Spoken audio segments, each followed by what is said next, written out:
Welcome! In front of me I have Xiaomi POCO X3 Pro, and today I'll show you how you can activate Hey Google. You have to simply go for Google app, next tap on more and move to the settings, find voice and move for the voice match. When you are here you have to tap on the switcher, click next, tap right here, agree. As you can see, in my case it's set up, but in your case you will get circle like that, and you have to say OK Google and Hey Google for the 2 times. OK Google,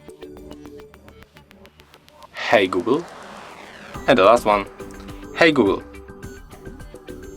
Next you can click finish and just take a look. Right now when you say Hey Google or OK Google, your assistant will be activated.